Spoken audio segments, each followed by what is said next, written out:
Hello. Thank you for making OB1 a part of your Easter weekend. Happy Easter! My name is Kris. I'm one of the pastors, and it's my privilege to share with you today. I know I look 27 years old, and even if you think I look older than that, please know this is a fact that cameras add 15 years to your life. If you're seeing like gray around this area, just know that it's the lighting. And don't be making fun of me on your computer or TV screen right now. Just stop it, okay? Anyways, my daughter is graduating from high school this year. I know, it's crazy. I'm sure if you would have asked her several years ago, with all this uncertainty going on in our country, hey, is this how you picture your graduation? She would have told you a resounding no. There's no way that this is how I would have pictured it. Have you ever been there? Where the life that you pictured didn't end up happening the way you thought? You know, preparing for this message, I was pondering my own graduation, my own view of life back then, the type of person I was. Let me ask you a question. Do you remember your graduation?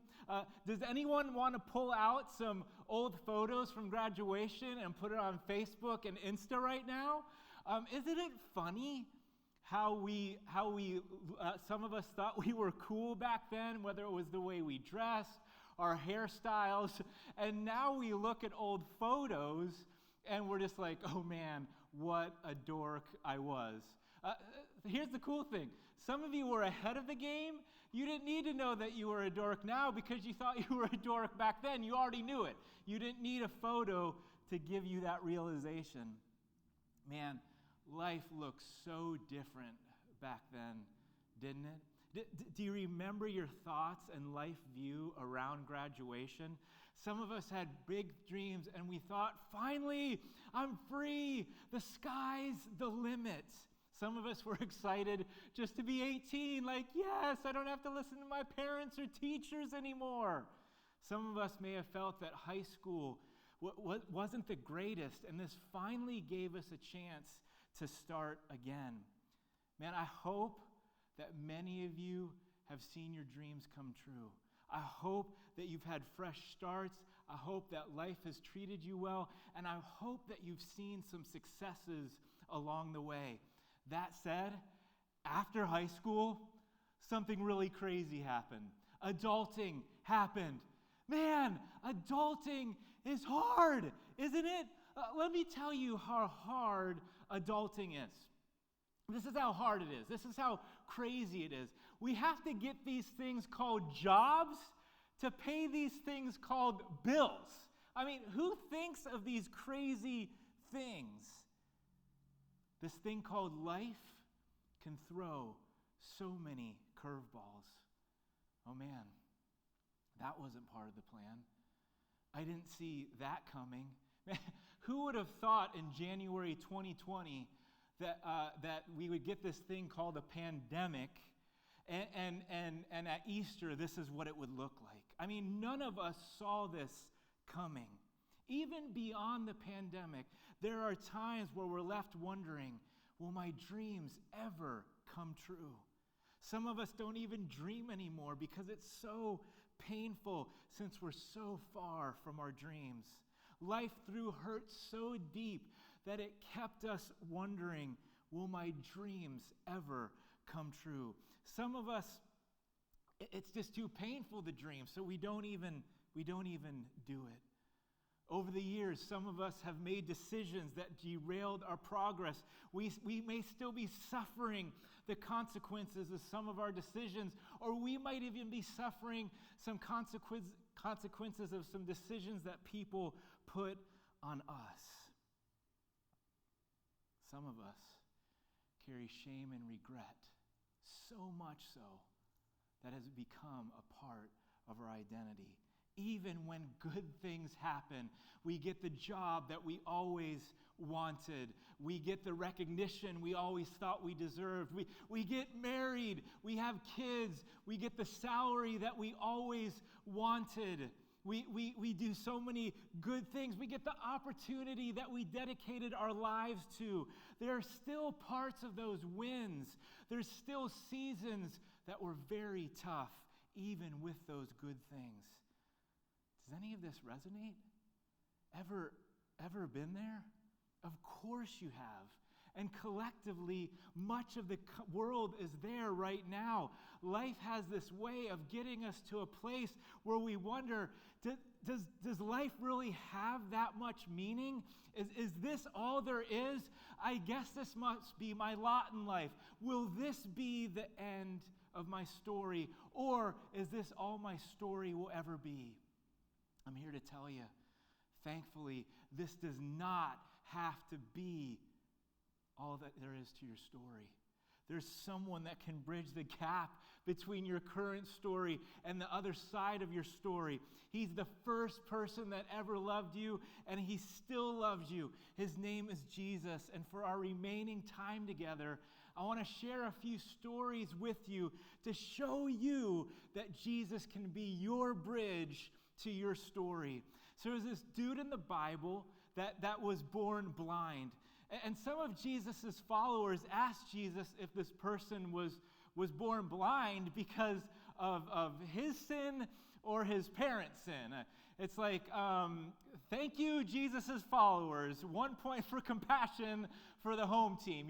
You're right in front of someone that's blind, and instead of having compassion over them, you're playing the blame game. Jesus assured them that he wasn't blind because of his or her parents' sin. Man, I think it's hard enough to see people face consequences when it even is their own fault. But man, it's much harder when it's not their fault. We've had to face consequences in our lives that aren't our fault, haven't we?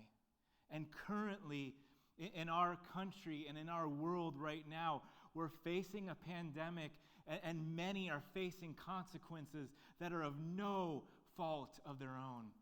Man, as I was preparing for this message, I remember a season where I lost a job through no fault of my own. The organization that I was with just did not have the money to provide for me full time anymore. And I just remember how hard that was. I had 2 kids at that point. I was married. I had to pay a house payment. I had to feed my kids. Life kept going even though this happened to me. And I remember how hard it was, and some very discouraging moments, some very lonely moments, some moments wondering, God, are you going to show up? And wondering what was going to happen. Maybe you've lost your job, or you're fearful of losing your job during this time. Believe me, I get it. It's hard. Whatever you're facing, when you face it long enough, especially when it's not your fault, it can be very disorienting and lonely. You start to believe that the cards are stacked against you. I guess this is my lot in life. If it goes on long enough, you may even wonder if God still knows who you are or still cares. God, do you care? Can I really, really count on you? And while we logically know that we'll eventually get through this pandemic or even other tough seasons, it can get to a point where we start to wonder, how will this affect my story? Will I recover? What will be the lasting effects once it's over? Is this all there is to my story? And if you're at that place right now, let's see what happens to the blind man.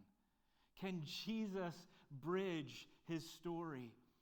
After Jesus shared with his followers, he did something very interesting. Get this, he pretty much hocked a loogie onto the ground, mixed it with some mud, put it on the man's eyes. I mean, this is like, ooh, it's just so gross. Say it with me. Ooh, this is gross. Apparently, Jesus did not have to be concerned with coronavirus guidelines. Anyways, at least Jesus had the decency to tell him to go wash in the pool. It's like, you think, Jesus? Thank you for letting me wash in the pool. After that happens, though, the man can now see. The people in his town went nuts. Whoa, wasn't this the person that used to sit here and beg? But others would say, no, it can't be him. The story got so big that he went before some religious people. Yay, that's always a great day, right?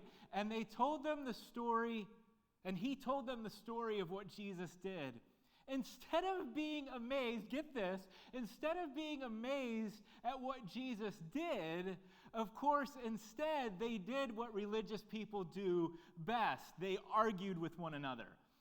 Because they still didn't believe the man that was formerly blind, they even called in the man's parents and asked them what happened.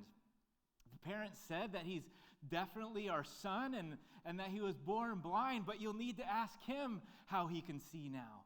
So they talked to the man who was formerly blind again, and here is part of his statement, and you'll see it up on the screen. It's in John 9, and it says this. He says this. Here's part of his statement. I do know one thing. I was blind, but now I can see. Jesus was the bridge that changed his story. The man had always been blind through no fault of his own. He was known as a blind man, and now he can see. Here's the cool thing. Jesus can do the same for you, even though it's not your fault. Because however this pandemic has affected you, in his time and in his way, he can be the bridge that changes your story. Maybe, like I said earlier, maybe you've lost your job through no fault of your own because of this pandemic. So now you have more month than money. Jesus can change your story. Maybe you have a friendship that's currently fractured, or there's someone in your family that you have a strained relationship with. Jesus can change your story. Maybe you're struggling through a dark time right now, or you're just very discouraged. Can I tell you, Jesus can change your story. Maybe you had a rough start in life. Maybe your life growing up wasn't the best. You know that none of us can pick the family that we grew up with. Now, if you're with that family, don't nudge them on the couch right now. You just keep looking straight into the screen. But maybe you didn't have the greatest of families. Maybe you struggled through situations that placed you put you in a place that were not your fault. Jesus can change your story. You see, it's one thing for Jesus to change your story when it's not your fault, but can he change your story when it is your fault? Can Jesus change that type of story? Well, let's see if he can. There was this woman who had been caught sleeping with another man who wasn't her husband. So some people brought her to Jesus, and you might be thinking to yourself, that's really no big deal. That happens in my neighborhood like all the time, every day. Well, here's the reason. Here's why it was a big deal. In Jesus' day, the consequences for what she did would have been death by stoning. And so what would Jesus do? Have you ever been there? Where your story is where it's at because of something you've done. It actually is your fault. And of course, all of us can raise our hand on that one. Because none of us are perfect.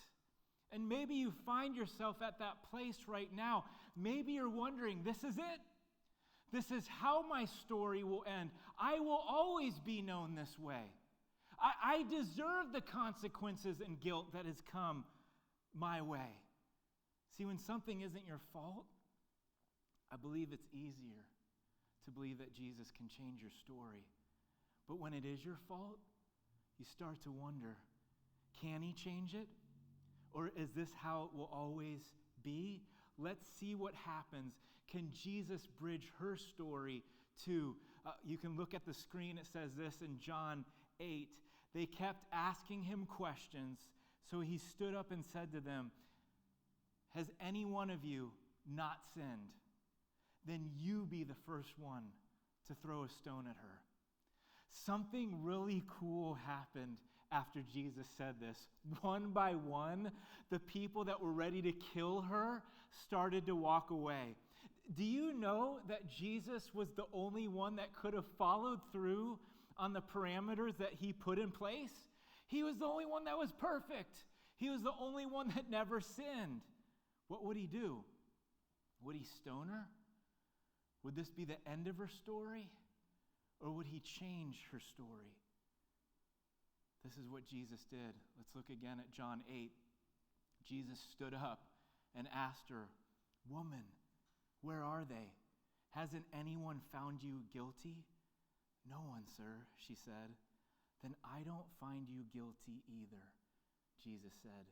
"Go now and leave your life of sin." Wow, even though someone had done something wrong, Jesus still changed her story. She went from being on the brink of being killed to being set free. Her life would never be the same. Wow, they wanted to end my life, but he changed my story instead. He let me go. Jesus found a way to change her story, but he still told her the truth. Hey, don't do this anymore. Don't do that anymore. But you're free. Here's the cool thing for you. He can do the same thing for you. Maybe you've done something that you shouldn't have. You knew it was wrong. You knew that you shouldn't have gone there. And while you might not feel like he can, Jesus can change your story. Even when circumstances remind you of your wrongs, he can still change your story. Even when others remind you of your wrongs, he can still change your story. Even when the consequences around you keep reminding you of your wrongs, he can change your story. Even when your feelings of guilt and shame come up to remind you of your wrongs, Jesus can still change your story. But here's what's cool. Not only is Jesus interested in changing your life story, he's interested in changing your forever story as well. Because of our own decisions, our initial forever story is an eternity without God, eternal separation. Our initial forever story is an eternity without God, one with punishment and consequences. You see, it's one thing to change your life story, but can Jesus change your forever story as well? There were two criminals who were crucified with Jesus. And when they were on the cross, one of the criminals actually started insulting Jesus. He's like, be who you said you were going to be. Can't you save yourself? Well, the other criminal kind of snapped back. He's like, hey, don't you fear God? We've done wrong. We're getting the consequences that we deserve. But this man, he's done nothing wrong. And then that criminal says this to Jesus in Luke 23. Jesus, remember me when you come into your kingdom. Man, what would Jesus do? Man, don't you see that I'm suffering too? Typical human, just thinking of yourself. Man, forget you. You're one of the reasons I'm up on the cross dying in the first place. It's because of your wrongs and the wrongs of everyone that I'm here. Maybe Jesus finally snapped. Forget about the right things to do. Forget about my dad's ways. Forget about saving these lowly people. You know, it's one thing to teach these things. It's another thing to be suffering and to follow through. It's one thing to say it. It's another to be wronged and murdered and still forgive. Would Jesus change his forever story? Listen in to Jesus' response in Luke 23. Jesus answered him, "What I'm about to tell you is true." I love that he says that. Hey, you can believe this. You can trust me. Today, you will be with me in paradise. Wow, with everything that Jesus was going through personally, and he didn't even hesitate. It doesn't say that he waited a moment, or he waited 30 minutes, or an hour later he got back to him. Jesus didn't even hesitate. The criminal's story was going to be facing an eternity without God, one filled with consequences and punishment, and Jesus changed his forever story. And if you haven't let him do it for you yet, he can change your forever story too. He can change your story from eternity without God to forever with God. He can change your story from eternity with consequences and punishment to having, get this, the best stinking forever retirement benefits ever. It's going to be amazing. 3 stories that show that Jesus can be your bridge to the other side of your story. Whether it's your life story or your forever story, he can be your bridge. How should we respond to something like this? How can we apply this to our lives?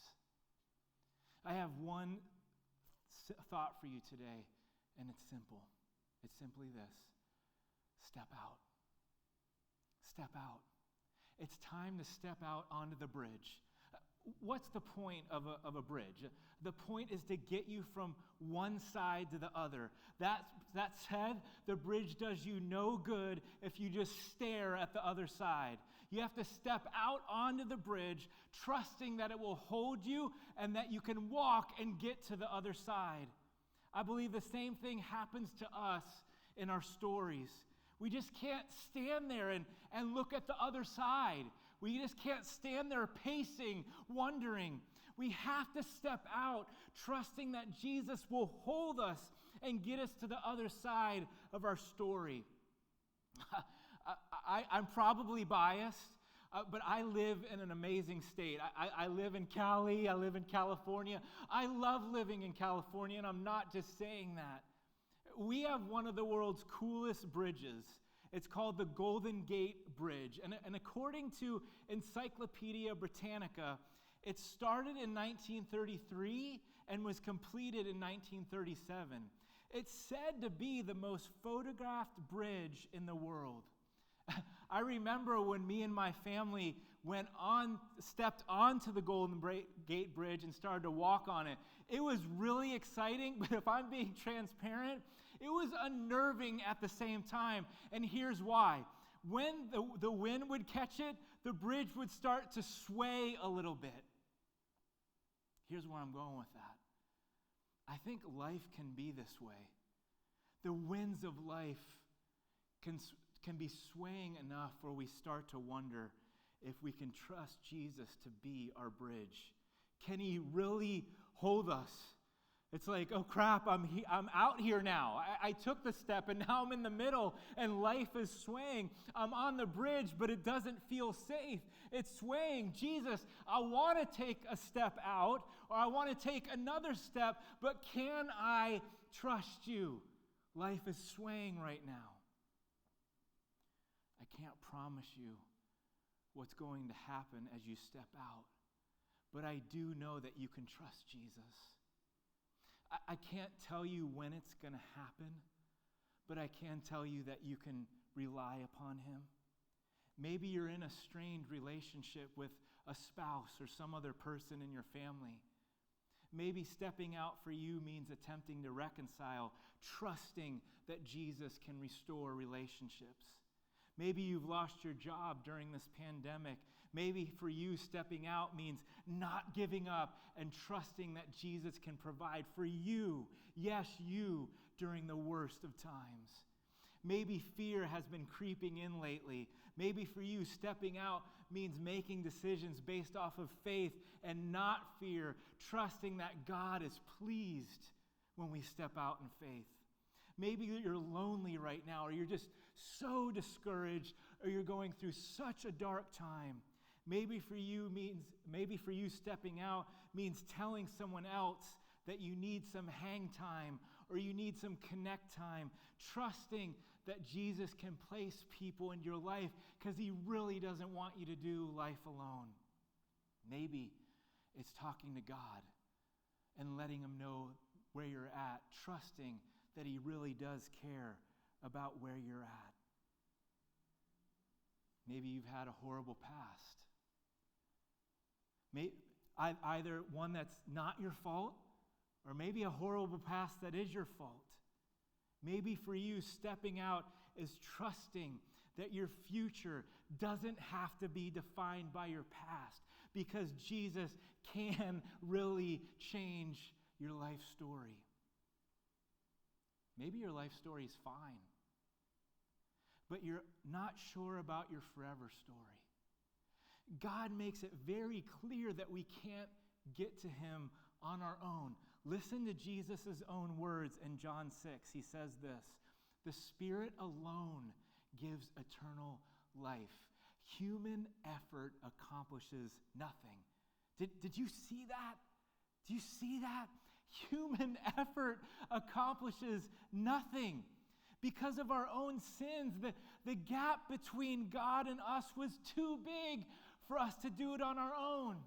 And while God does want us to do good with our lives, no amount of good you do can bridge the gap between you and God. It's the work Jesus did on the cross, and it was him coming back to life 3 days later that bridged the gap for you and I. And while there's nothing you can do to earn it, you still have to respond by stepping out onto the bridge. Jesus, I ask you to be the bridge between God and I. Be my forgiver. Forgive me of all the things I've done. Jesus, lead my life. I'll mess up at times still, but I'll do my best to follow you. You know, as we start to close this part of our service, whatever your current story looks like, let me ask you a question. What could your story look like if you stepped out and allowed Jesus to be your bridge? And if you haven't done it before, what could your forever story look like if you stepped out and allowed Jesus to be your bridge to God? Let's pray.